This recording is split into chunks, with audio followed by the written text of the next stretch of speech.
Salam jumpa dan salam kasih.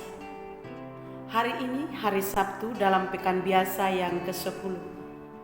Ada peringatan wajib hati tersuci Santa Perawan Maria.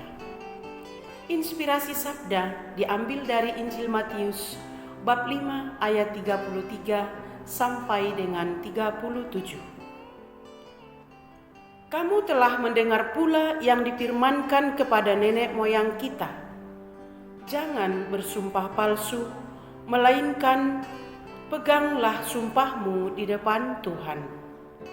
Tetapi aku berkata kepadamu, janganlah sekali-kali bersumpah, baik demi langit, karena langit adalah tahta Allah, maupun demi bumi, karena bumi adalah tumpuan kakinya, maupun demi Yerusalem, karena Yerusalem adalah kota Raja besar. Janganlah juga engkau bersumpah demi kepalamu, karena engkau tidak berkuasa memutihkan atau menghitamkan sehelai rambut pun. Jika ya, hendaklah kamu katakan ya. Jika tidak, hendaklah kamu katakan tidak. Apa yang lebih daripada itu berasal dari si jahat. Demikianlah Injil Tuhan. Terpujilah Kristus. Saudara-saudari yang terkasih, tema renungan kita pada hari ini adalah kejujuran. Sebagaimana tadi dikatakan dari Injil Matius. Jika ya, hendaklah kamu katakan ya. Jika tidak, hendaklah kamu katakan tidak. Apa yang lebih daripada itu berasal dari si jahat. Kejujuran adalah sikap benar, kudus, suci, tak bersalah di hadapan Allah dan sesama. Jujur juga berarti hati lurus, tidak berbohong atau berkata apa adanya, tidak curang, mengikuti aturan yang berlaku secara benar, tulus ikhlas, tidak munafik atau bermuka dua.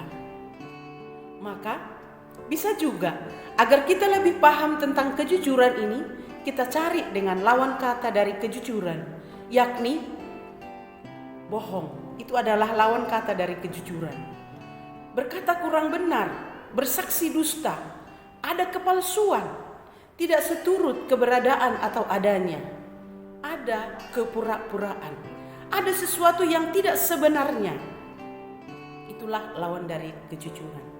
Jadi, jujur adalah sikap moral yang sejati, yang berasal dari hati yang murni dan bersih, lalu diterjemahkan ke dalam tutur kata dan perbuatan yang baik apa adanya. Kejujuran ini datang dari dalam hati manusia ketika seorang mengakui kebenaran Allah. Karena kejujuran dan kebenaran itu adalah Allah sendiri. Pada zaman ini, bisa kita lihat sebagian orang yang terbiasa dengan hidup dalam ketidakjujuran, ketidakkonsistenan dalam hidup, sehingga kadang yang kita lihat adalah kebohongan dan kepura-puraan. Dan sebagian terbiasa dengan kebohongan itu dan merasa tidak apa-apa. Kebohongan itu adalah penyangkalan terhadap kebenaran, dan itu merugikan diri sendiri dan merugikan orang lain, terutama merusak relasi dengan sang kebenaran itu sendiri dan sang kejujuran itu sendiri. Dalam Alkitab dikisahkan, Tuhan menetapkan dengan sangat jelas bahwa berdusta, menipu, dan mencuri itu adalah sikap yang salah. Tuhan juga mengulangi ketetapannya ini. Sepanjang sejarah dikisahkan juga ada beberapa hal, seperti Tuhan menghukum mati Akan yang tidak jujur, yang dikisahkan dalam kitab Nabi Yosua. Tuhan juga menghukum mati Ananias dan Safira yang berbohong, dikisahkan dalam kisah para rasul. Jadi, siapa saja yang tidak jujur itu melawan Tuhan, karena itu melanggar ketetapannya. Alkitab mengatakan, karena itu saudara-saudara, Jangan lagi berdusta.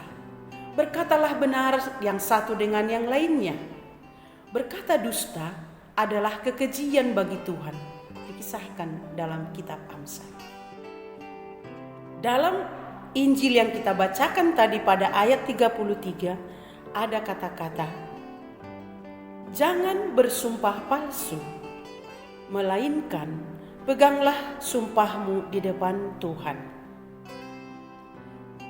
Yesus mengajari kita pada hari ini, jangan bersumpah palsu. Kita tidak diizinkan untuk bersumpah palsu demi langit dan bumi, demi Yerusalem, atau demi apapun. Hal ini dikatakan oleh Yesus kepada orang-orang yang salah mengerti akan hukum Taurat. Karena bagi Yesus, sumpah itu mengikat. Sesuatu yang harus dilaksanakan, dan jika tidak dilaksanakan, akan ada yang diingkari. Pasti ada sesuatu yang diingkari. Sumpah itu mengikat, namanya sumpah apapun.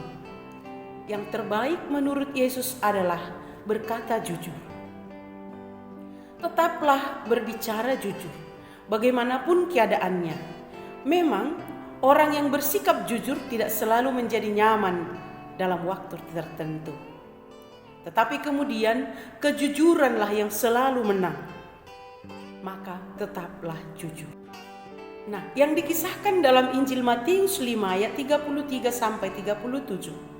Tuhan Yesus mengajarkan agar orang percaya memiliki kejujuran secara total, secara utuh.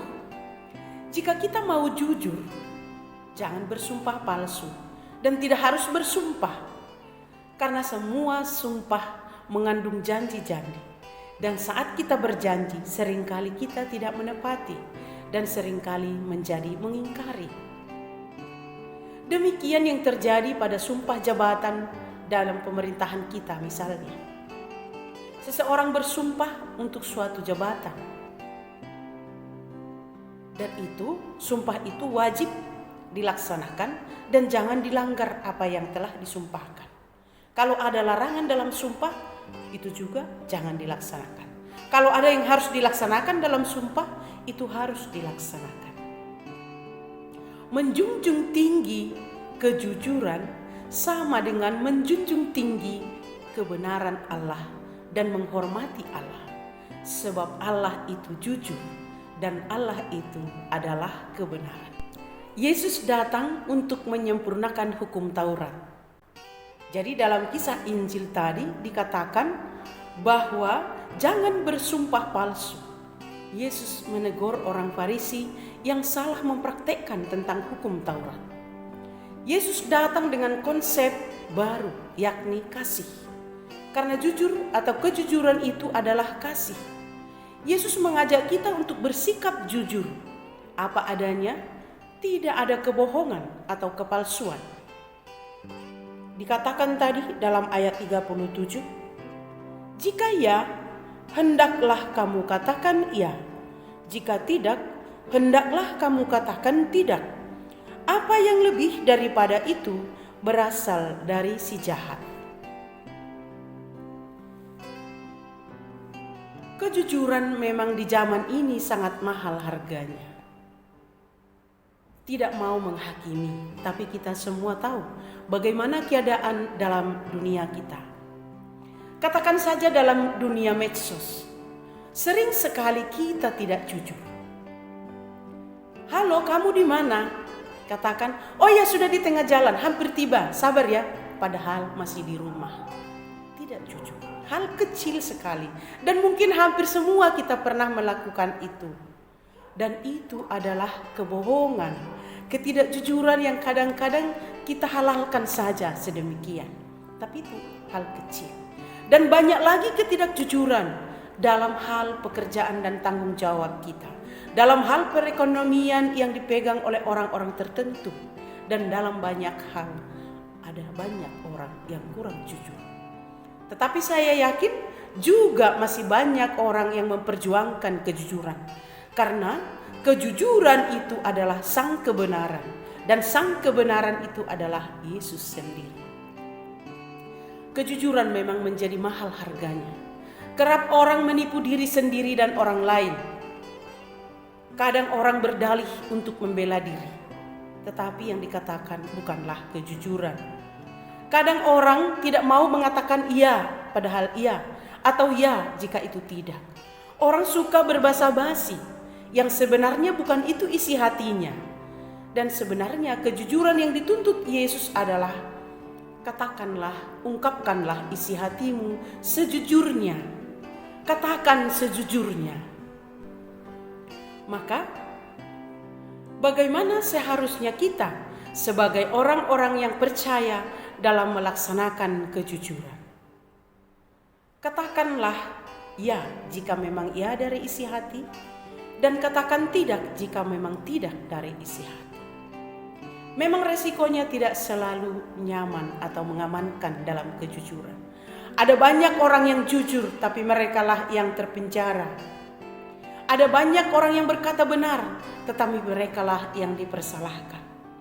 Tetapi Tuhan berkata, tetaplah jujur. Tetapi Tuhan berkata, tetaplah berbicara benar.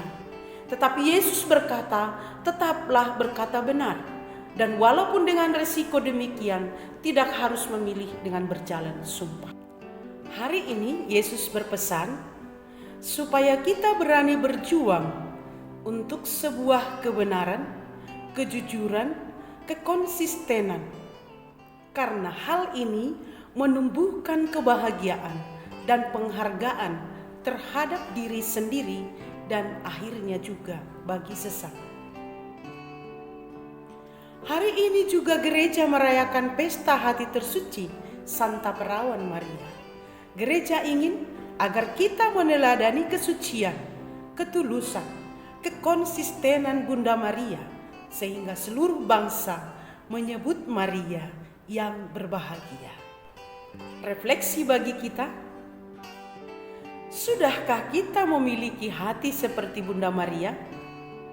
Jujur, tulus murni kepada Allah, jujur kepada diri sendiri, dan jujur kepada sesama. Sikap jujur itu dimulai dari dalam keluarga kita. Kejujuran, sikap apa adanya dari sikap seorang ayah dan seorang ibu akan direkam oleh anak. Dan anak itu sungguh sangat peka melihat kejujuran yang ada dalam keluarga ini. Khususnya anak yang masih berumur kecil hingga berumur 12 tahun. Mereka peka dan mereka merekam. Nah, sesudah anak itu remaja, bisa juga balik meniru teladan apa yang telah diteladankan oleh orang tua. Maka marilah kita sejak dini dalam rumah tangga kita sebagai orang tua, marilah kita selalu menimba kejujuran, kesucian, ketulusan seperti Bunda Maria. Yang jujur, yang tulus, yang suci, apa adanya mengungkapkan isi hatinya. Ketika Maria didatangi oleh Roh Kudus melalui malaikat Gabriel, dia berkata, bagaimana hal itu mungkin? Dia jujur mengatakan perasaannya. Jadi marilah kita juga mulai hari ini berkata jujur, bersikap jujur, berbuat jujur. Sebab dengan demikian kita menjunjung tinggi sang kejujuran, sang kebenaran, yaitu Yesus yang adalah kasih. Salam jumpa, salam kasih, Tuhan memberkati.